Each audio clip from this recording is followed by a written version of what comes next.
একটা দৃশ্য দেখলাম, যেটা দেখার পরে বুকের ভিতর খুব কষ্ট হচ্ছিল কালকের থেকে, যে একটা বাপ তার কোমর পর্যন্ত ঢেকে আছে, হাত দুটাও নিচে আছে। তো তাকে উদ্ধারকারীরা নিয়ে আসছে, আসার পরে তাকে উদ্ধার করার জন্য চেষ্টা করতেছে। তখন সেই বাপ বলছে, আমাকে তোমরা উদ্ধার করো না, আমার হাত দুটা তোমরা দেখতে পাচ্ছ না, কিন্তু আমার দুই হাতে আমার দুই বাচ্চা ধরে আছে। তারা বাঁচার জন্য চেষ্টা করতেছিল, আমার দুই হাত আমার দুই বাচ্চা ধরে আছে, তাদেরকে ছেড়ে আমি উঠে যাব না। ভূমিকম্প কি আল্লাহর পক্ষ থেকে সতর্কবার্তা, নাকি মানুষের করা পাপের কারণে?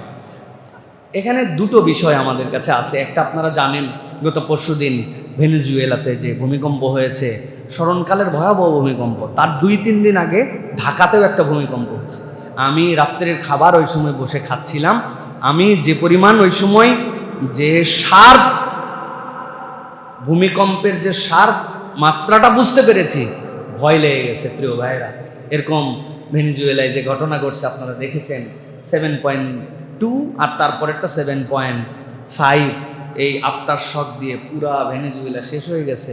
তো একটা দৃশ্য দেখলাম, যেটা দেখার পরে বুকের ভিতর খুব কষ্ট হচ্ছিল কালকের থেকে, যে একটা বাপ তার কোমর পর্যন্ত ঢেকে আছে, হাত দুটাও নিচে আছে। তো তাকে উদ্ধারকারীরা নিয়ে আসছে, আসার পরে তাকে উদ্ধার করার জন্য চেষ্টা করতেছে। তখন সেই বাপ বলছে, আমাকে তোমরা উদ্ধার করো না, আমার হাত দুটা তোমরা দেখতে পাচ্ছ না, কিন্তু আমার দুই হাতে আমার দুই বাচ্চা ধরে আছে। তারা বাঁচার জন্য চেষ্টা করতেছিল, আমার দুই হাত আমার দুই বাচ্চা ধরে আছে, তাদেরকে ছেড়ে আমি উঠে যাব না। এই যে মর্মান্তিক বিপর্যয়, আল্লাহ রাব্বুল আলামিন কোরআনুল কারীমের মধ্যে বলেছেন, যাহারাল ফাসাদু ফিল বাররি ওয়াল বাহরি বিমা কাসাবাত আইদিন নাস। আমাদের পাপের ফসল তো অবশ্যই আছে, আমরা আল্লাহর দিকে মুখাপেক্ষ হই না। পাপ মানে কেবল এরকম নয়, নামাজ কালাম হজ যাকাত ছেড়ে দেওয়াই কেবল পাপ নয়। পাপের একটা হচ্ছে আল্লাহর দেওয়া সিস্টেমের মধ্যে আপনাকে মানতে হবে। নগরায়ন যেভাবে হবে, মানুষ যেভাবে বসবাস করবে, এগুলো সবগুলোর সিস্টেম আছে না। আপনি কোনো নিয়ম কানুন কিচ্ছু মানলেন না, হুড়পাড় করে আপনি সব কিছু করে ফেলতেছেন, এটাও তো আল্লাহ রাব্বুল আলামিনের সিস্টেমের সাথে আপনার গাদ্দারি করা। সুতরাং আমাদের যারা দায়িত্বশীল আছেন তাদেরকে বলবো, এই ঢাকাতে যদি এরকম কিছু হয়, আমাদের আর বাঁচার কোনো উপায় থাকবে না। কিসের উদ্ধারকারী আর কিসের কি? এক বিল্ডিং আর এক বিল্ডিংয়ের উপর এখানে উদ্ধারকারী খুঁজে পাওয়া যাবে না। আল্লাহর বিশেষ দয়ায় এখন পর্যন্ত এই জনপদ বেঁচে আছে, তাছাড়া আমাদের বেঁচে থাকার কথা না। গত বছরের যে ভূমিকম্প হয়েছে, সেম কাছাকাছি লেভেলের ভূমিকম্প, কিন্তু আমাদের কিছুই হয় নাই। এই জন্য আমাদেরকে আল্লাহর কাছে ফেরত আসতে হবে, তওবা ইস্তেগফার করতে হবে। উদ্ধারকারী যারা দল থাকবেন তাদেরকে প্রস্তুত করতে হবে, নিয়ম মেনে বিল্ডিং বানাতে হবে, আমাদেরকে এগুলা করতে হবে, তাছাড়া আমাদের বাঁচার উপায় থাকবে না। সাথে সাথে অবশ্যই আল্লাহর কাছে ফেরত আসতে হবে। আল্লাহর নবী সতর্ক করেন, বান্দারা আবার ফেরত আসো, আবার ফেরত আসো, আল্লাহর কাছে ফেরত আসো। আল্লাহ যেন যারা এরকম আক্রান্ত হয়েছেন তাদের জন্য আমাদের সমবেদনা, তাদের উদ্ধার যেন হয়, তাদেরকে আল্লাহ রাব্বুল আলামিন দ্বীনের উপর চলার তৌফিক দান করেন। যারা চলে গেছে ঈমান নিয়ে, আল্লাহ যেন তাদের ভুল ভ্রান্তি মাফ করে তাদেরকে যেন আল্লাহর জান্নাতের উচ্চ মাকাম দান করে দেন। সাম্প্রতিক সংসদে একজন সদস্য কোরআনের আয়াত করে কৃতজ্ঞতা প্রকাশ করতে বলেছেন, এবং তার এই ব্যাখ্যা নিয়ে অনেক কথাবার্তা হয়েছে। দয়া করে এই বিষয়টি আপনি জেনে থাকলে জানাবেন। প্রিয় ভাইরা, পুরো বিষয়টা আমি জানি না, আংশিকভাবে কোনো এক সময় মনে হয় দেখেছি কোনো একটা বিষয় নিয়ে, যে একজন সংসদ সদস্য তিনি বলেছেন যে বিরোধী দল তো তাদের এলাকার বিভিন্ন উন্নয়ন কাজের জন্য সরকারের কাছে বাজেট বরাদ্দ চায়, সরকার তো এই বাজেট তাদেরকে দেয়, সেই হিসাবে এই বাজেট যখন পাবেন তখন আপনাদের উচিত সরকারের যারা যারা সংশ্লিষ্ট কর্তৃপক্ষ তাদের প্রতি আপনার কৃতজ্ঞতা জানানো। এটার জন্য কোরআনুল কারীমের আয়াত, লা ইন শাকারতুম লাযীদান্নাকুম ওয়া লা ইন কাফারতুম ইন আযাবি লাশাদীদ। প্রথমত কথা হচ্ছে, কোরআনুল কারীমের এই নসটা নির্ধারিত একটা প্রেক্ষাপটে এসেছে।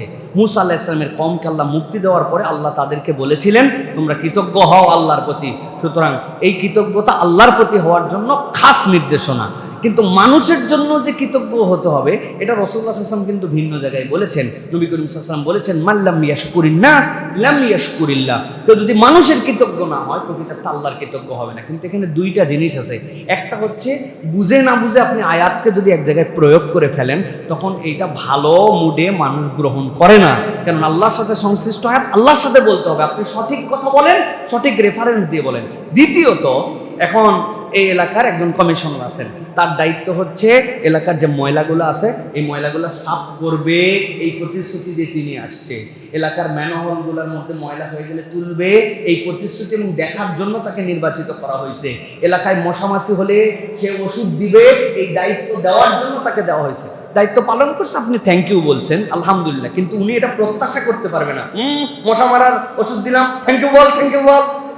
তোর দায়িত্ব, তুই এই দায়িত্ব নিয়ে আসছিস। সুতরাং লেভেলটা আপনাকে বুঝতে হবে। আপনি আপনার বাপের টাকা দিয়া সরকারি বা বিরোধী দলের এলাকার উন্নয়ন করতেছেন, এটা সরকারের নির্ধারিত জনগণের ফান্ডিং, সেটা ডিস্ট্রিবিউট করার জন্য তাদের দায়িত্ব দেওয়া হয়েছে। এখন আমাদের সমস্যা হয়েছে কি, সব জায়গায় কিছু চাটুকর থাকে এবং বাঁশের থেকে কঞ্চি বড় হয়, ঠিক কিনা ভাই? উনি চিন্তা করছে এই কথা বললে আমার পিএম তো আমার দিকে সুনজর দেবে। এই পিএম সেই পিএম না, আপনি আন্দাজি দালালি করেন না। উনি বুদ্ধি খাটায় লোকজন, ওনার আশপাশে কিছু শিক্ষিত মানুষজন আছে, তাদের পরামর্শ করে চলে। সুতরাং হুদামিতে আপনি কোরআনের আয়াত এক জায়গায় সেট করবেন কেন? তবে অলওভার বলবো যে মানুষের প্রতি কৃতজ্ঞ হলে ভালো। আপনি যদি বরাদ্দ পান, আপনার কৃতজ্ঞ হলে সমস্যা কোথায়? আপনার সব কিছুতে বিরোধিতা করতে হবে, কে বলছে? বিরোধিতা করার জন্য তো বিরোধিতা না, যেটা ভালো সেটাকে অ্যাপ্রিসিয়েট করবেন, যেটা বিরোধিতা করার মতো উত্তম সমালোচনা দিয়ে পরিবর্তন করার জন্য চেষ্টা করতে হবে। তবে কোরআন হাদিসের আয়াত বলার সময় বুঝে সুঝে বলতে হবে। তবে আমরা তারপরেও খুশি যে সংসদে অন্তত কোরআন হাদিসের আয়াতের প্র্যাকটিস হচ্ছে অন্তত পক্ষে, ঠিক কিনা? আল্লাহ বোঝার তৌফিক দেখ। মৃত ব্যক্তির ব্যবহৃত কাপড় চোপড় বা জিনিসপত্র জীবিতরা ব্যবহার করতে পারবে কি? জি, যদি কেউ মারা যান, তার জিনিসপত্র যদি থাকে, মিরাসনামা অনুযায়ী বন্টন হবে, সেটাও কিন্তু বন্টন হবে। কেউ যদি তার অধিকার ছেড়ে দেন, তাহলে অন্যরা সেটা ব্যবহার করতে পারবে, এটার ক্ষেত্রে কোনো আপত্তি নাই। এটার ক্ষেত্রে আমাদের কুসংস্কার আছে কতগুলো, এটা ব্যবহার করলে হে হবে সে হবে, এগুলো সব দান করে দিতে হবে না। সকলে মিলে যদি দান করে দিতে পারবে, পড়তে চাইলে পড়তে পারবে, রাখতে চাইলে রাখতে চাইবে। আমার দাদা যখন ইন্তেকাল করছে, আমি তার বড় নাতি, ওসিয়ত করে গেছে আমার গায়ের শালটা আমার নাতিকে দিবে। এখনো আমি আমার দাদার শাল রাখছি, মাঝে মাঝে পরি। সুতরাং এটা কোনো সমস্যা নাই, এটাতে শরীয়তের কোনো বাধা নাই। আবার আপনি মনে করছেন যে সোয়াবের নিয়তে সব দান করে দেব, উনি তো পড়লেনি, আমাকে আবার এটা পড়তে হবে কেন? উনি সোয়াব পাক, সেটাও করতে পারবেন। এক্ষেত্রে শরীয়তের কোনো বিধিনিষেধ আপনার জন্য আলাদা করে দেওয়া নাই। হুজুর শুনেছি জুম্মার দিনে হেঁটে হেঁটে মসজিদে আসলে নাকি প্রতি কদমে কদমে সোয়াব পাওয়া যায়। আমরা ইউটিউবাররা অনেক দূর থেকে আসি, রেকর্ড করি, কিন্তু আমরা তো পায়ে হেঁটে আসতে পারি না, আমাদের কি আল্লাহ সোয়াব দিবেন না?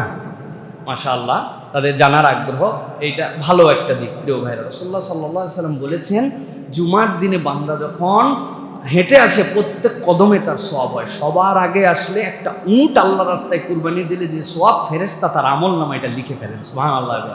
আর সর্বশেষ যারা রাস্তায় আসেন একবারে 1:45, এনাদের জন্য দপ্তর বন্ধ করে দেওয়া হয়। আর নতুন কিছু নাই, ডিম দিতে দিতে দিতে দিতে একবারে শেষ, খতিব উঠে গেছে, আর নাই, ওনারা দড়ি পরিমরি করে আসেন। শুরুটাও আছে, শেষটাও আছে, কিন্তু হেঁটে আসার ফজিলত আলাদা করে বলা আছে। এখন এমন দূরে আপনার বাড়ি যেখান থেকে আপনি হেঁটে আসতে পারছেন না, তো আপনি যেখানে মোটরসাইকেল থেকে নেমেছেন, গাড়ি থেকে নেমেছেন, রিক্সা থেকে নেমেছেন, এরপরে যতটুকু হেঁটে আসবেন, আপনি যে এত দূর থেকে আসতে অক্ষম, রব্বুল আলামিন তো জানেন। ওই রিক্সার চাকা ঘুরবে, ওই মোটরসাইকেলের চাকা ঘুরবে, আল্লাহ চাইলে ওইটাকে কদম হিসাব করে আপনাকে সওয়াব দান করে দেবেন। আর যাদের আমাদের বাড়ির কাছে আছে, আমরা একটু হেঁটে আসলাম, আল্লাহ রাব্বুল আমিন এইটুকু আমাদের জন্য সওয়াব দান করবেন। অনেক সালাফরা ছিলেন, দূরে বাড়ি থাকলেও জুম্মার দিনে সকাল থেকে ওই নিয়ত করে হাঁটতে শুরু করতেন। তারা হেঁটে হেঁটেই আসতেন, তারা কোনো বাহন ব্যবহার করতেন না, তারা আক্ষরিক করতেই সওয়াব কামাই করার জন্য চেষ্টা করতেন। আল্লাহর কাছে সোয়াবের কোনো কমতি নাই। আমরা আমাদের ইন্টেনশন আল্লাহর কাছে নিবেদন করে দিলে আল্লাহ রাব্বুল আমিন আমাদেরকে সোয়াব দিবেন। সুতরাং আমার ইউটিউবার ভাইয়েরা, মোটরসাইকেল যত চাকা ঘুরবে আপনাদের তত সোয়াব হবে, আশা করি ইনশাআল্লাহ। সর্বশেষ দুটি বিষয়। এক বোন প্রশ্ন করেছেন, অজু করতে করতে আমার তরকারি চুলায় আছে, পুড়ে যাচ্ছে, তাই দেখে দৌড়ে গিয়ে ঠিকঠাক করে এসে আবার মাথা মসে করি এবং পা ধুই, কিন্তু পরক্ষণেই মনে হয় নামাজের পরে আমার এই মাথা মসে এবং পা ধোয়ার আগে হাত এবং মুখ যে ধুয়েছিলাম সেগুলো শুকিয়ে গিয়েছিল। এখন আমার জিজ্ঞাসা হচ্ছে, প্রথম দুই অঙ্গ শুকিয়ে যাওয়ার পরে পরের দুই অঙ্গ ধুয়ে মসেও করে আমি সালাত আদায় করেছি, আমার কি অজু ঠিকঠাক হয়েছে? প্রিয় ভাইয়েরা, গুরুত্বপূর্ণ জিজ্ঞাসা। আমাদের অনেক সময় এরকম হয় যে আমরা মুখ ধুয়েছি, এরপরে হাত ধুয়েছে কোনো একটা কাজের ক্ষেত্রে, অথবা ধরেন কলের পানি ফুরায় গেছে, কোনো একটা সিচুয়েশন তৈরি হয়েছে, তারপরে আমি আবার পা ধুলাম, আবার মাথা মসে করলাম, আমার অজু হবে। হ্যাঁ প্রিয় ভাইয়েরা, অজু হয়ে যাবে আপনার, কিন্তু অজুর সুন্নাহ তরিকা ছিল কোনো অঙ্গ শুকিয়ে যাওয়ার আগেই পরের অঙ্গ ধৌত করা।